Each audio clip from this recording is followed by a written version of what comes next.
నమస్తే న్యూస్ 24 తెలుగుకు స్వాగతం.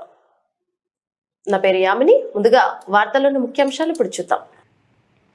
మేడ్చల్ జిల్లా గట్కేసర్ మండల్ రైతు సేవా సహకార సంఘం లిమిటెడ్ గట్కేసర్ మండలంలో సహకార సంఘం డైరెక్టర్లు సమావేశం చైర్మన్ అధ్యక్షతన నిర్వహించారు.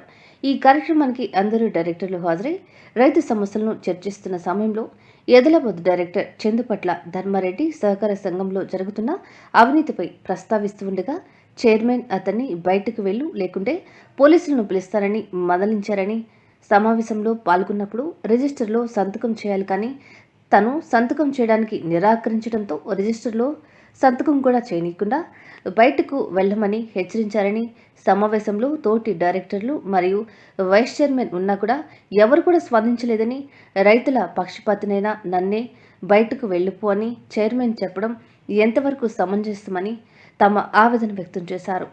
ఘటనపై మీడియా వారు చైర్మన్ను వివరణ కోరగా ప్రతి సమావేశంలో ధర్మారెడ్డి ఏదో ఒక అంశం లేవనెత్తుతూ తనపై రాద్ధాంతం చేస్తున్నాడని, తనకు పై నాయకులు అండదండలు ఉన్నాయని, అందుకే ప్రతిసారి మీటింగుల్లో గొడవకు దిగుతున్నాడు అని చైర్మన్ తోటి డైరెక్టర్లు అంటున్నారు. చైర్మన్ అప్పుడే నీ మీద కంప్లైంట్ పెట్టా, గుంటె భూమి లేదని. ఇంకేం చేస్తాం మన అంతకంటే ఎక్కువ? ఇంత అన్యాయమా? 10 సంవత్సరాలు అగ్రిమెంట్ ఇచ్చిండే ఏ లాభ? పాతపాటి 5 సంవత్సరాలు ఇచ్చిందన్న. 5 సంవత్సరాలు ఇస్తే కంటిన్యూగా 85,000 రావాలి. ఇప్పటికి 10 సంవత్సరాలు ఇచ్చిరు మళ్ళా. అరే ఏదో డిపార్ట్మెంట్కి ఇస్తారా నేను?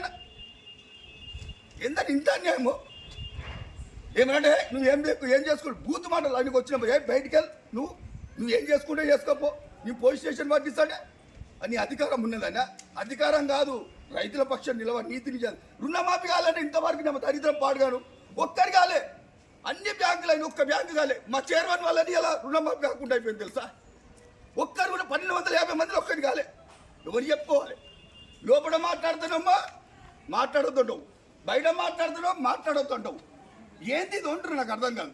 చెప్పు. నేను ఇచ్చిన ప్రశ్నల మీద ఒక్కటి సమాధానం మీద నేను ఒప్పుకుంటా. నేను ముక్కు 4 రాసి నేను పోతా. ముగ్గురు రక్త సంబంధం పెట్టుకురు, వాళ్ళని తీసేయను. ఏం ముగ్గురు కొత్త వాళ్ళని పెట్టుకోమంటున్నా, పెట్టుకోని అంటావు. అంటే నీ సార్థమే పైసలు ఇస్తే పోతున్నావు లేకుంటే లేదా? అది ఇంత అన్యాయం ఎందుకు? చేసేది అవినీతి. నేను చేస్తాను. ₹1 తీసుకుంటలేను ఇంతవరకు. 2,000 రూపాయలు కాడిస్తారు వచ్చినప్పుడు. నేను ₹1 తీసుకొని ఇప్పటిదాకా నా రికార్డు చూసుకొని సంతకం పెట్టొద్దని బయటకు పంపించున్నాను. నేను ఒక నెంబర్ని. నేను ప్రజలతో, నేను రైతులతో గెలిచేసి వచ్చిన వీళ్ళకు. ఆయన కన్నా ఇనానిమస్గా వచ్చిండు. ఇనానిమస్ 10 మందిని విత్డ్రా చేసుకొని ఇనానిమస్కి వచ్చిండు. గుంటెడు భూమి లేదు. ఇప్పటి కూడా ప్రజెంట్గా మధ్యలో చేసుకుంటు ఏం లాభం? దానికి మేనేజ్ చేసుకుంటూ అందరినీ ఏమనంటే నొలి పెట్టిస్తాడు లోపల. ఎక్కడదన్నా ఇంత అన్యాయమా? ఇంకైనా నేను ఈరోజు ఎంసీ మీటింగ్ ఉండే వచ్చాను. లోపలికి పోయినాక నువ్వు సంతకం పెట్టవద్దు. ఎందుకు అన్నా? నువ్వు కూర్చో, నేనేం చెప్పింది అదే చేయాలి. నువ్వు ఎక్కువ మాట్లాడుతందుకు లేదు అన్నాడు. ఏం ఎక్కువ మాట్లాడి నేను? రక్త సంబంధం పిల్లలను పెట్టుకోవడము తప్ప అంటావా? అది వాస్తవమా కాదా చెప్పు అన్నా. నువ్వు ఎక్కువ మాట్లాడు. అరే ఏం మాట్లాడుతున్నారు సార్? ఆ సిస్టమ్ కాదు కదా. రాంబేడ్ సాబ్ ఏమన్నా చైర్మన్ గారు ఏం మాట్లాడుతున్నారు అన్నాడు. నువ్వేం మాట్లాడతానికి పోలీసు వాళ్ళకి పట్టిస్తాడు. ఎందుకు పట్టిస్తావు? నీవైనా అక్రమంగా బిల్డింగ్లు కట్టినందుకు పట్టిస్తా అంటున్నావా? నీ లేక 15,000 నెలకు 15,000 రూపాయలు తీసుకుని ఏ చైర్మన్ తీసుకోవాలి ఇంతవరకు? 15,000 రూపాయలు చైర్మన్ తీసుకుంటాడు నెలకు. ఎందుకు తీసుకుంటున్నామంటే నేను 25 కోట్ల టర్న్ ఓవర్ చేస్తున్నా. 25 కోట్లు సంతయి కావు కదా. పక్క బ్యాంకులో యూనియన్ బ్యాంక్కి వెళ్ళి పైసలు తెచ్చుకున్నాము. మాది 8 కోట్లు 9 కోట్ల మాది ఉంది, వాళ్ళది ఉంది. 2 కలిసి 25 కోట్లు. నీది ఒక్కంది టర్న్ ఓవర్. నేను 25,000. ఏ చైర్మన్ కూడా తీసుకోండి 15,000 రూపాయలు. ఎక్కడ కూడా లేదు ఇంతవరకు అయితే. అదే అడుగుతున్నాం. ఎడ్లవాదులో బిల్డింగ్లు కట్టారు, ఏ టెండర్ లేదు, ఎలాంటిది ఏది లేదు. 10 లక్షలు అయితే 27 లక్షల రూపాయలు.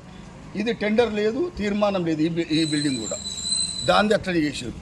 అరే ఏది 7.5 లక్షల రూపాయలు మాఫీ చేసారు. మరి గత ప్రభుత్వం గత ఉన్నప్పుడు గుంగలసం చైర్మన్ ఉన్నప్పుడు చేసిండు కదా, దాని మీద చర్య తీసుకోవాలి. మేము తీసుకొని చైర్మన్ ఎట్లుందో అట్లనే యథావిధిగా నడిచిపోతుంది. అంటే మనం వచ్చింది ఎందుకు? మరి ఒక బాడీ అవినీతి చేసి ఇంకో బాడీని సెట్ చేస్తుందని అనుకున్నాం. అది కాదంట.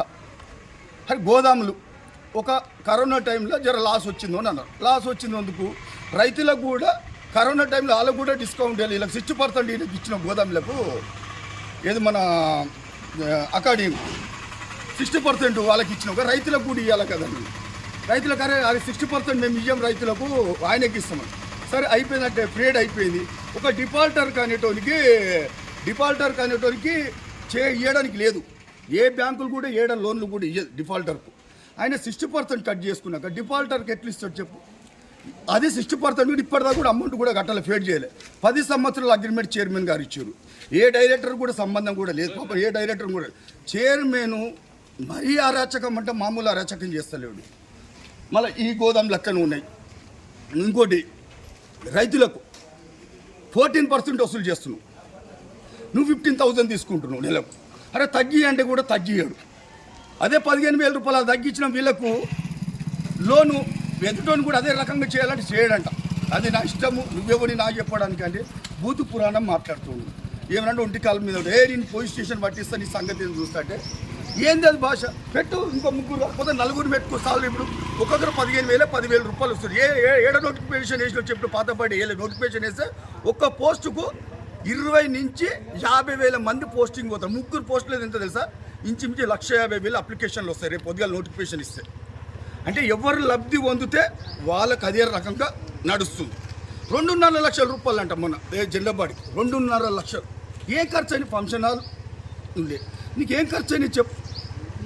చూడడం ఏది పడితే అదే సింగిరెడ్డి రామరెడ్డి అయితే అవినీతికే కాబట్టి మొత్తానికి ఏది ఉన్నా మేనేజ్ ఏడ చెప్పుకుంటే చేసుకోపో, ఏడ కంప్లైంట్ ఇచ్చుకోపో.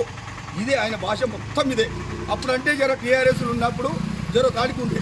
ఇప్పుడు టీఆర్ఎస్ ప్రభుత్వం పోయింది, కాంగ్రెస్ ప్రభుత్వం వచ్చింది. ఎడ్లాబాద్లో బిల్డింగ్ కట్టుడు పెట్టిండు, ఇక్కడ కట్టుడు ఆయన అవినీతికి స్టార్ట్ అయింది అనుకో రాదు. అది మీడియా మీరు కూడా చూసి దయచేసి ప్రజలకు తెలియజేయాలని మేము కోరుకుంటున్నాం.